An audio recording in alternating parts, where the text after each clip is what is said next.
Hi again. Okay, that's just the second video on Russell I'm recording today, so third one overall.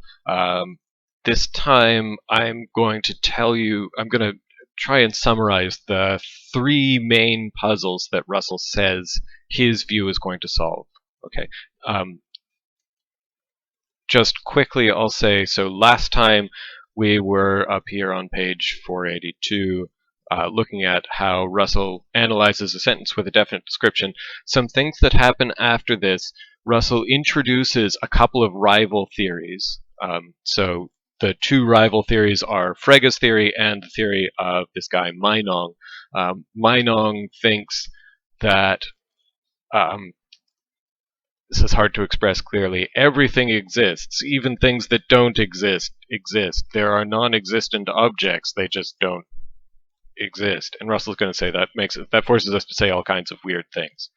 Okay, you can see how this might be something you might want to do to solve a certain kind of problem, right? If you want to make sure that sentences like Odysseus was set ashore at Ithaca while sound asleep have a truth value, so that they're either true or false, you can say, well, what makes them true is there is an object, Odysseus, because every object exists. It's just that it's an object that doesn't exist. Maybe we can introduce different words. There's existing and subsisting, and maybe they're different. So, like, there is an object. It lacks the property of existence, and so it also lacks the property of having been set ashore while sound asleep. So the sentence about Odysseus comes out false. That seems handy. Whereas, it was awkward for Frege that he'd have to say this thing is neither true nor false just because there's no such object. Okay, he's going to talk a bit about Frege, and he says, I'm not going to tell you what's good, the reasons why you should like Frege, because I've done that before. Here I'm going to I'm not going to praise him. I'm going to bury him. Something about terminology to be careful with. So Russell talks about, when he's talking about Frege, he talks about meaning and denotation. These are what we've been calling sense and reference, respectively. So meaning, in Russell's mouth, is sense, and denotation is reference. Okay, I'm going to pass over that stuff. Skipping ahead. Here we go. A logical theory may be tested by its capacity for dealing with puzzles, and it's a wholesome plan in thinking about blah, blah, blah. We're going to have puzzles. Russell's a clever guy, and unfortunately, along the way to stating these puzzles, he makes some jokes, and I've found some contemporary readers are not always clear on what he's joking about and what's serious, which is understandable, and that can make this not as clear as you might want it. Okay, so I'm going to tell you what the puzzles are. I'm going to give you names for them.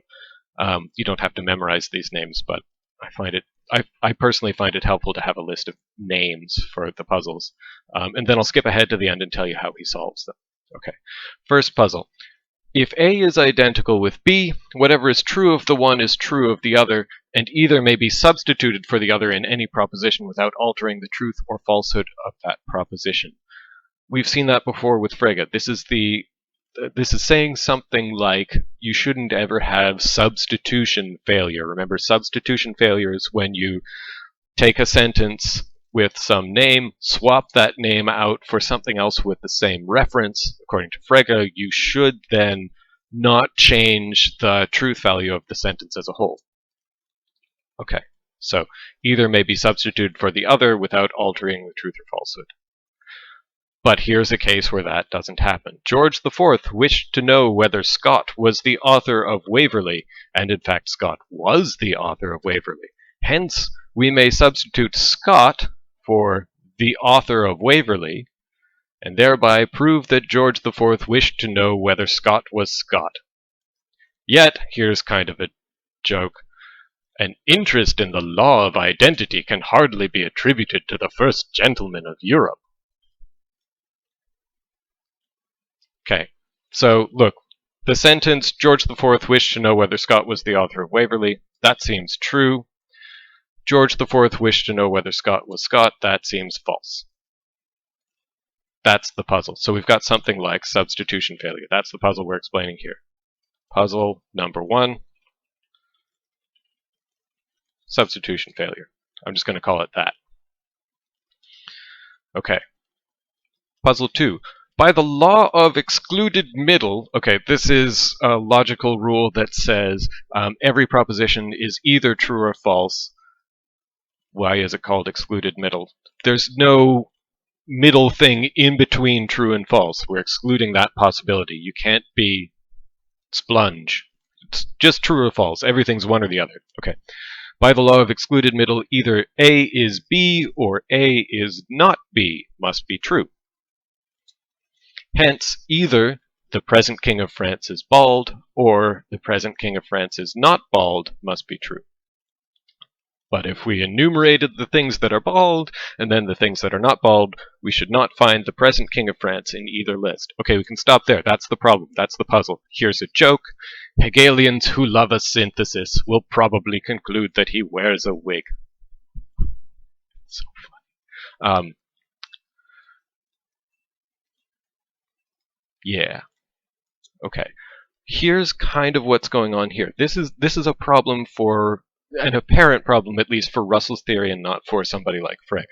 Okay, Frege's going to say, "Look, I'm perfectly comfortable with there being sentences that are neither true nor false. Maybe that's a bit much, but at least Frege says, I predict that there are going to be sentences that are neither true nor false. The present King of France, that's like Odysseus. There's no such person. So Frege's going to say, this is not true, neither one's false either. That's just a thing about my theory.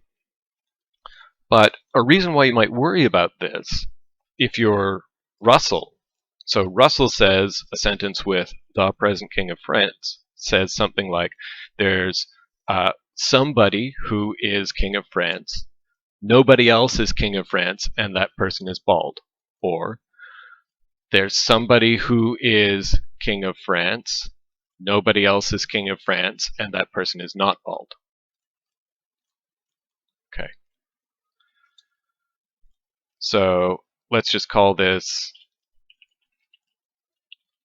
excluded middle for empty descriptions. Okay.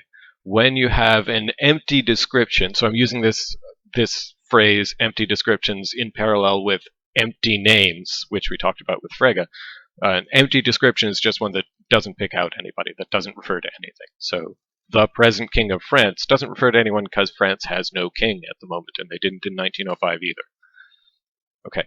It looks like we're going to have a problem if we're Russell making either of these sentences come out true, and that apparently violates the law of excluded middle. Okay, third puzzle. I'll tell you how he solves these in a minute. Third puzzle. This one's really confusing, but I think it boils down to something more straightforward than Russell makes it. Okay, consider the proposition A differs from B. If this is true, excuse me, if this is true, there is a difference between A and B, which fact may be expressed in the form, the difference between A and B subsists. He's thinking of Meinong, who we mentioned before, who was going to have a difference between existence and subsistence. So we're saying that there actually is something like this. But if it's false that A differs from B, then there is no difference between A and B, which fact may be expressed in the form, the difference between A and B does not subsist. But how can a non-entity be the subject of a proposition? I think, therefore I am is no more evident than I am the subject of a proposition, therefore I am, provided I am is taken to assert subsistence or being, not existence. There's a footnote. Ignore that. I'll give you a simpler version of this in a sentence. Second. Hence, it would appear it must always be self-contradictory to deny the being of anything, but we have seen in connection with Meinong that to admit being also sometimes leads to contradiction. Thus, if A and B do not differ, to suppose either that there is or that there is not such an object as the difference between A and B seems equally impossible. Okay. I'm going to give this a name, and then I'm going to explain some more. I think this is just the problem of negative existentials. Okay, the sentences we're looking at that are causing problems are sentences like the difference between A and B subsists. The difference between A and B does not subsist. Forget subsist, I'm going to say exist. The difference between A and B exists or it doesn't exist. The problem here really is, actually forget about this one. The real problem is when we want to say there's no such thing as the difference between A and B, then I want this sentence to be true. right? If there's no difference between A and B, then I'm saying the difference between them doesn't exist. Actually, forget about this complicated thing about the difference between A and B. Because there's no King of France, I want the sentence, the King of France doesn't exist. I want that to be true. Not false and not truth valueless, but it looks like Frega's going to say that sentence is neither true nor false because there's no such object, right? If every sentence about Odysseus lacks a truth value, then the sentence Odysseus doesn't exist looks like it'll lack a truth value, which is bad. It should be true. But Russell's view thinks, so when you have a sentence about the King of France, so a sentence like the King of France doesn't exist, that looks like, on Russell's analysis, the way we saw it the other day, or sorry, in the last video, minutes ago, that says there is at least one object such that that object is King of France, and nobody but that object is King of France, and X doesn't exist. But this is just false, because there is nothing that makes this true. Right? If you have a name of somebody that you substitute in here and here and here, then at least this part's going to be false. Oops. At least this first clause is going to be false, so we don't have all three of them. And that's what this thing. So it looks then like Russell's going to have to say this thing is false. But this sentence should be true, so what gives?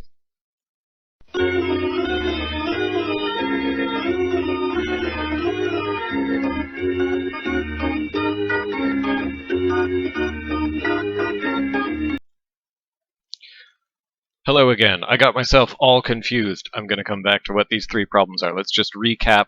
I'll make a separate video for the solutions. Okay.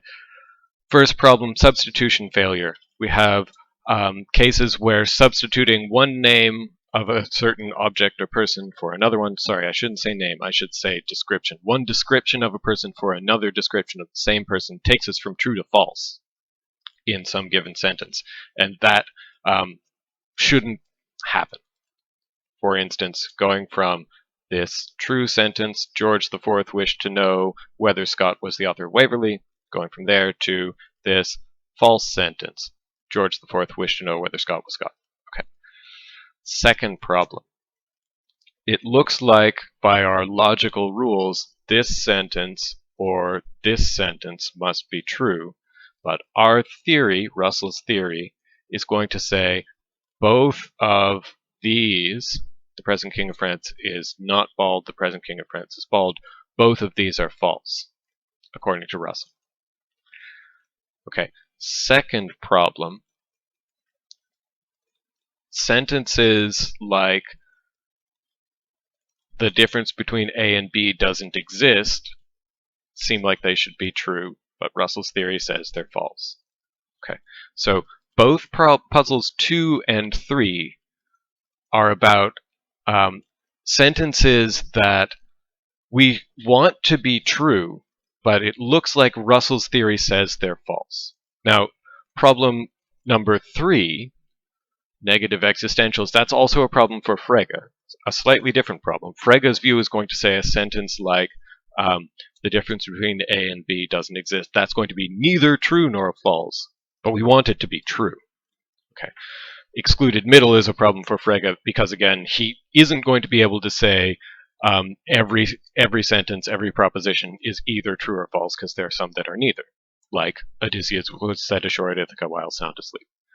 Okay, so just to clarify that a little bit, sentence 2, this is with things like the KOF is bald, or the KOF is not bald, should be true,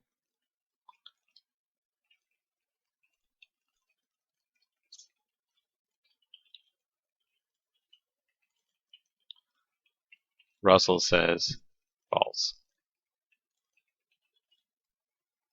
Okay. Negative existentials, these are sentences like the King of France doesn't exist, should be true. Russell says false. Those are our puzzles. Okay, new video about to come. I'll tell you about his solution.